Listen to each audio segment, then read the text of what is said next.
বিসমিল্লাহির রহমানির রহিম। আসসালামু আলাইকুম সুপ্রিয় অষ্টম শ্রেণীর ছাত্রছাত্রীবৃন্দ। আজকে আমি তোমাদেরকে দশম অধ্যায়ের 239 পৃষ্ঠার 4 নম্বর ও 5 নম্বর প্রশ্নটি সমাধান করে দেখাবো।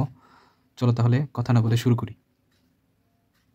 দেখো 4 নম্বর প্রশ্নটি হচ্ছে শ্রেণীব্যাপ্তি এবং গণসংখ্যা দেওয়া আছে। তাহলে প্রশ্নে বলছে গণসংখ্যা নিবেশনের তালিকার গাণিতিক গড় 54 হলে প্রত্যক্ষ পদ্ধতিতে পি এর মান নির্ণয় করো এবং সংক্ষিপ্ত পদ্ধতির সাহায্যে প্রাপ্ত পি এর মানের সত্যতা যাচাই করো। তাহলে আমরা কি করব? আমরা আগে প্রত্যক্ষ পদ্ধতিতে অর্থাৎ গাণিতিক গড় যেভাবে আমরা বের করি সেই পদ্ধতিতে পি এর মান বের করব। তারপর আমরা সংক্ষিপ্ত পদ্ধতির সাহায্যে পি এর মান বের করব। যদি আমরা দেখি যে দুইটার মানেই আমাদের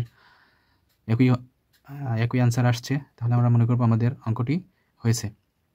তাহলে দেখো আমরা অঙ্কটি লক্ষ্য করি।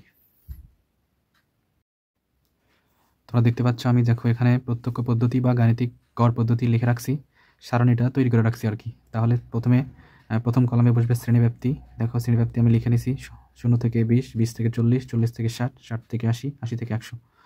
এবার গণসংখ্যাও দেওয়া আছে এপাই, সেটা আমরা লিখে নিছি 7, 11, P, 9, 13। এবার আমরা মধ্যবিন্দু বের করবো। দেখো মধ্যবিন্দু বের করার নিয়ম হচ্ছে এই দুটি সংখ্যা যোগ করে 2 দ্বারা ভাগ। দেখো 0 আর 20 যোগ করলে কত হয়? 0 আর 20 যোগ করলে 20 হয়, 20কে 2 দ্বারা ভাগ করলে 10 হয়। দেখো 10। তারপরে 20 আর 40 যোগ করলে 60 হয়, 60কে 2 দ্বারা ভাগ করলে হয় 30। তাহলে এটার হচ্ছে মধ্যক 30। তাহলে এরপরে হচ্ছে 40 আর 60, 100, 100 2 ভাগ করলে অর্থাৎ 50, 2 দ্বারা ভাগ করবা। এবার দেখো এবার হচ্ছে 60 আর 80, 60 আর 80 যোগ করলে হয় 140, 140কে 2 দ্বারা ভাগ করলে হয় 70। তারপরে দেখো 180, 80 আর 100 যোগ করলে 180, 180কে 2 দ্বারা ভাগ করলে হয় 90। এখন আমরা এ পাই আর এক্স আই গুণ করবো। দেখো এই যে ছক দেখতে পাচ্ছ, এ পাই আর এক্স আই। তাহলে দেখো 7 10 70 লিখলাম। তারপরে দেখো 30 আর 11 গুণ করলে হয় 330, একটু গুণ করবা কষ্ট করে। তাহলে দেখো 50 আর পি যদি গুণ করি তাহলে আমাদের হবে 50 পি। তারপরে দেখো 70 আর 9 গুণ করলে হয় 630, 6 নং 63, 630। তারপরে দেখো 90 আর 13 গুণ করলে হয় 1170। এই সব কয়টি সংখ্যা আমরা একটু যোগ দিব। দেখো summation F I X I আমরা একটু যোগ দিই। আর আমাদের এখানে গণসংখ্যা আছে, গণসংখ্যাকে একটু যোগ দিব। গণসংখ্যা এন সমান দেখো কত হবে? এন সমান দেখো 7, 11, 9 আর 13 যোগ করলে হয় 40। আর আমাদের সাথে তার মানের সাথে আছে পি, তাহলে হবে কিন্তু 40 প্লাস পি। মধ্যমান যোগ করার কোনো প্রয়োজন নেই। আর এটা যোগ করি, দেখো 70 যোগ 330 যোগ, এটা একটু পরে লিখতেছি, 630 যোগ 1170। দেখো হয় হচ্ছে 2200। আর হচ্ছে আমাদের থাকে এখানে 50 পি। যেহেতু 2200-র সাথে 50 পি যোগ করা যায় না, তাহলে হবে হচ্ছে 2200 প্লাস 50 পি। দেখো 2200 প্লাস 50 পি, এটা আমাদের সারণীটা তৈরি করা হলো। দেখো আমাদের প্রশ্নে বলছে যে গাণিতিক গড়ের যে মান দেওয়া আছে, দেখো 54। এই যে আমি লিখে রাখছি এক্স ড্যাশ সমান সমান 54। আর আমরা যে গাণিতিক গড়ের সূত্র জানি এক্স ড্যাশ সমান সমান summation F I X I divided 10। তাহলে যেহেতু গাণিতিক গড়ের এক্স ড্যাশের মান দেওয়া আছে আর দেওয়া আছে হচ্ছে 54, তাহলে কিন্তু গাণিতিক গড় এই এক্স ড্যাশের জায়গায় কিন্তু মানটা যদি আমরা বসাই দিই তাহলে 54 সমান সমান দেখো summation F I X I এর মান কত? 2200 প্লাস 50 পি। আর এর মান কত? এর মান কিন্তু 40 প্লাস পি। এই যে 40 প্লাস পি। আর summation F I X I এটা মান দেখো 2200 প্লাস 50 পি। এই যে লিখে নিলাম, এটা গাণিতিক গড়ের নিচে সূত্র দিয়ে মান বসাইছি। এখন দেখো যে এখানে আমরা যদি এটা দিয়ে গুণ দিই এই 54কে, তাহলে 54 ইন্টু 40 প্লাস পি।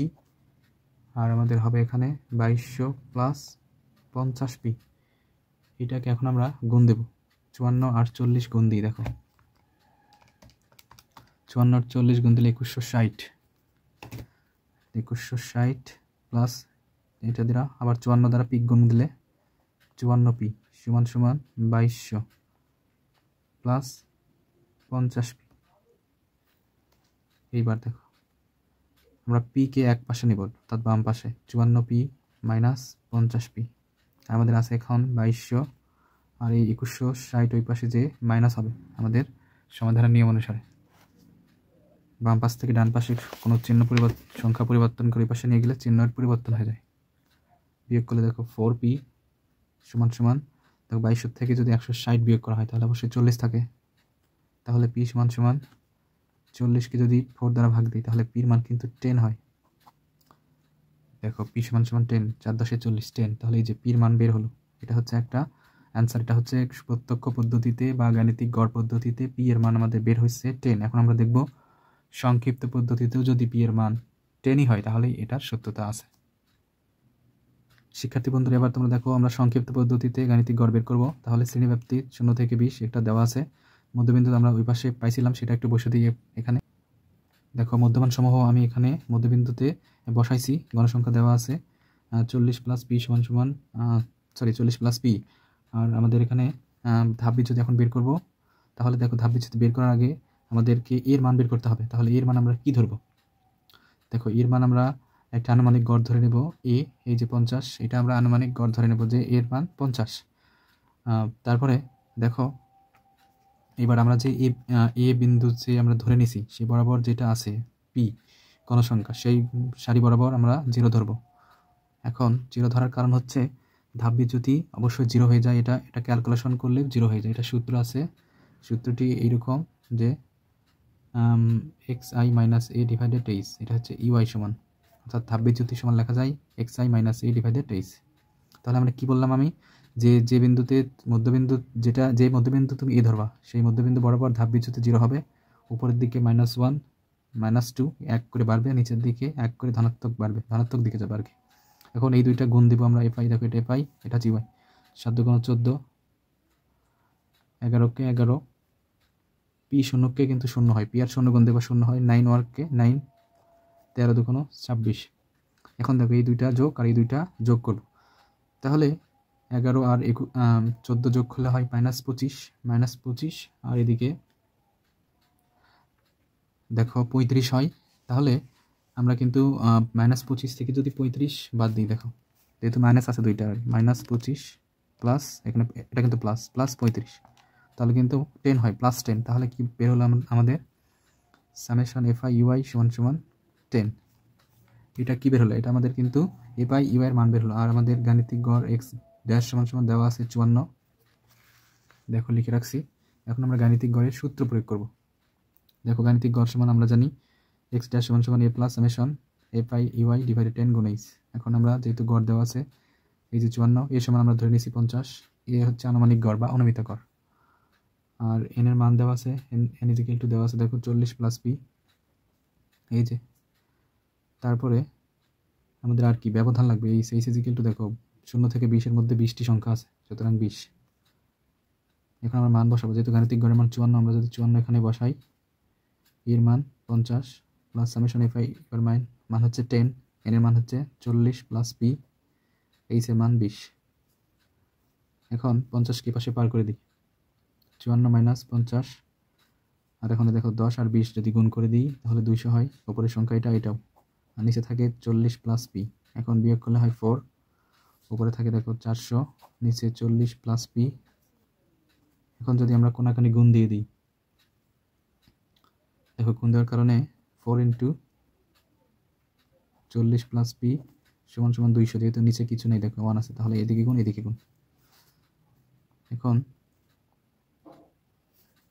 দেখো 4 দ্বারা গুণ করবো না হলে ভাগ করবো, যে কোনো একটা করলেই হয়।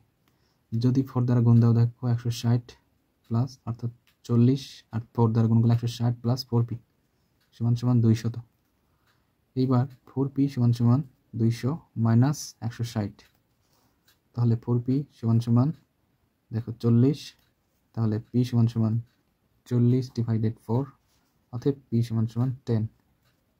তাহলে কিন্তু আমরা দেখতে পেলাম গাণিতিক গড় এবং সংক্ষিপ্ত পদ্ধতিতে গড়ে আমরা যে পি এর মান বের করছি সেই পি এর মান কিন্তু উভয় ক্ষেত্রেই 10 বের হয়েছে, সুতরাং এই মানটির কিন্তু সত্যতা আছে। এবার আমরা দেখব 5 নম্বর প্রশ্নের উত্তর।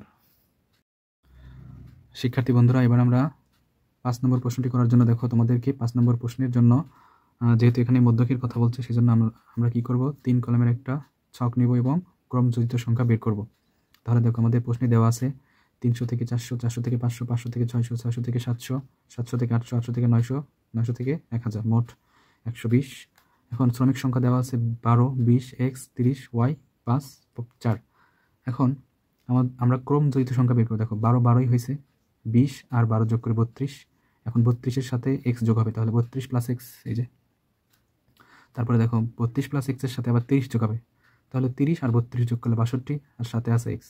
আবার 62 প্লাস x এর সাথে y, তাহলে 62 প্লাস x প্লাস y, আবার 62 x প্লাস y, তার সাথে আবার 5 যোগ, তাহলে 62 আর 5 তার 67, 67 x প্লাস y। এখন 67-এর সাথে আবার যদি 4 যোগ করি 71, 71 x প্লাস y হয়েছে। এখন n সমান আমরা দেখতে পাচ্ছি যে এখানে যে 120 আছে, অর্থাৎ প্রশ্নে বলছে যে মোট কারখানার শ্রমিক হচ্ছে 120 জন, তাহলে এটা সমান 120 হবে। এটা কি বাড়ালো আমাদের? এটা কিন্তু ক্রমজোড় সংখ্যার শেষের মান, অর্থাৎ এইটুকু মান যোগ করলেও তাই হবে, 71 প্লাস x প্লাস y হয়। তাহলে আমাদের যে প্রশ্নে বলছে মোট শ্রমিকের সংখ্যা হচ্ছে 120 জন, দেখো আর আমাদের শ্রমিকের সংখ্যা আছে এখানে 71 প্লাস x প্লাস y, তার মানে 71 প্লাস x প্লাস y সমান সমান কিন্তু 120 হবে। এবার তোমরা একটু দেখো, আমি এখানে লিখে রাখছি যে দেওয়া আছে মোট শ্রমিকের সংখ্যা n সমান 120, আর আমরা যোগ করছিলাম একটু আগে 71 প্লাস x প্লাস y সমান 120, অর্থাৎ দুটি সংখ্যা শ্রমিকের সংখ্যা সমান সমান। তাহলে আমরা লিখতেই পারি যে 71 প্লাস x প্লাস y সমান 120। তাহলে দেখো এই 71 যদি 120-এর কাছে চলে যায়, অর্থাৎ বাম পাশ থেকে ডান পাশে চলে গেলে চেনের পরিবর্তন হয়। দেখো -71 হয়েছে, প্লাস ছিল -71, তাহলে x প্লাস y সমান কত হবে? 49। এটা যদি 1 নম্বর সমীকরণ ধরি। এখন দেওয়া আছে, দেখো মধ্যক সমান দেওয়া আছে 525। এখন মধ্যক শ্রেণী আমরা বের করব। তো মধ্যক শ্রেণী বের করার জন্য আমাদেরকে যে মানটা দেওয়া আছে তাকে 2 দ্বারা ভাগ করতে হয়, কিন্তু এক্ষেত্রে আমাদেরকে মান আছে কিন্তু 71 প্লাস x প্লাস y, সেই জন্য এক্স্যাক্টলি মানটা নেওয়া সম্ভব হচ্ছে না। সেই জন্য আমরা কি করছি, দেখো মধ্যক শ্রেণীটি ধরে নিছি 500 থেকে 600। এখন মধ্যক যেহেতু আমরা জানি যে মধ্যকের সূত্র সমান L plus n/2 minus FC গুণ H/Fn, তাহলে আমাদের এই সূত্রটির মান বসানোর জন্য আমাদের দরকার হচ্ছে m এর মান, যা দেওয়া আছে 525, L এর মান আমরা পাবো, কিন্তু FC এর মান আমরা একটু বের করে নিই। তোমরা দেখো যে FC এর মান কত হবে, দেখো একটু লক্ষ্য করো। দেখো এই যে FC এর মান, দেখো FC এর মান কত হবে। আমরা যেহেতু x কে ধরে নিছি হচ্ছে মধ্যকের একটা মান, এই যে আমরা সারণীতে আমরা 500 থেকে 600 এটা ধরছি আমাদের মধ্যকের শ্রেণী, তাহলে এটা হচ্ছে যে x আছে এ পাশে, তাহলে এই যে সারিটা আছে এই সারির ওপরে যে সংখ্যাটি থাকবে সেটাই হচ্ছে FC এর মান। তাহলে দেখো এই যে 500 থেকে 600 x, এই সারি বরাবর যে ক্রমযোজিত সংখ্যা থাকবে তার উপরে সংখ্যা 32, তাহলে এটা হচ্ছে FC এর মান। দেখো এবার আমরা কি করছি, দেখো মধ্যক সূত্র লিখছি ME = L plus n/2 minus FC গুণ H/Fn। এই যে দেখো আমরা FC এর মান কিন্তু একটু আগেই বের করলাম। তাহলে একটু লক্ষ্য করো যে এই যে L = 500 কেন হলো, কারণ আমরা যে x বরাবর যে আমরা শ্রেণীটা ধরে নিলাম, এই যে দেখো 500 থেকে 600 আমরা যে শ্রেণীটা ধরে নিছি তার নিম্ন সীমা, এটা হচ্ছে নিম্ন সীমা, এটা হচ্ছে ঊর্ধ্ব সীমা, তাহলে নিম্ন সীমা মানে L, তাহলে L = 500। n/120 কেন হলো, কারণ মোট শ্রমিকের সংখ্যা প্রশ্নে বলা আছে 120, তাহলে 120-কে যদি 2 দ্বারা ভাগ দিই, অর্থাৎ n/2 আছে, তাহলে 60 হবে। FC এর মান 32 হবে, একটু আগে দেখলাম। তাহলে FM এর মান কত হবে? তাহলে FM এর মান হবে, আমরা একটু আগে দেখলাম FM এর মান হচ্ছে x, কারণ আমরা x সারি বরাবরই কিন্তু আমাদের FC মানটা ধরে নিছি। এখন দেখো আমাদের h এর মান দরকার, সো h এর মান হবে, যেহেতু প্রশ্নে বলছে যে 300 থেকে 400, 400 থেকে 500, তাহলে ব্যবধানটা আবার তাহলে 100ই হবে, কারণ তার ভিতরে 100টি সংখ্যা আছে, তাহলে h পেলাম 100। এখন আমরা মান বসাবো। দেখো m এর মান 525 প্রশ্নে দেওয়া আছে, এর মান আমরা পাইলাম 500, n/2 মানে 60, FC এর মান 32, h এর মান 100, FM এর মান দেওয়া নাই, x বসাইছি। এখন 500-কে এই পাশে পার করছি, দেখো আর এটাকে 60 থেকে 32 বাদ দিলে হয় 28, এই 28 লিখছি 100/x। এখন 500-কে যদি এই পাশে পার করি তাহলে হয় 25, আর এই 28 যেহেতু উপরের সংখ্যা আর 100 উপরের সংখ্যা, তাহলে 100 আর 28 গুণ দিলে 28/x। এখন 25 আর x দ্বারা গুণ করলে 25x = 2800, তাহলে x = 25 দ্বারা ভাগ যাবে, তাহলে 112 হবে। এখন এই মান যদি আমরা এই যে 1 নম্বর সমীকরণটি লিখে রাখছি, 1 নম্বর সমীকরণটিতে যদি বসাই দিই, তাহলে দেখো x + y = 49 বিয়োগ করে, তাহলে x এর মান 122 প্লাস y = 49, y = 122, ওই পাশে ডান পাশে যে ঋণাত্মক হয়ে যাবে, মাইনাস হয়ে যাবে, অর্থাৎ y = -63, যা হতে পারে না। কেন হতে পারে না? কারণ শ্রমিকের সংখ্যা কখনোই ঋণাত্মক হতে পারে না। এই প্রশ্নটি আসলে একটি অসঙ্গতিপূর্ণ প্রশ্ন, তাই আমরা শ্রমিকের সংখ্যা মাইনাস দিয়ে লিখতে পারি না। শ্রমিকের সংখ্যা কখনোই ঋণাত্মক হতে পারে না। এটাই হচ্ছে আমাদের 5 নম্বর প্রশ্নের উত্তর।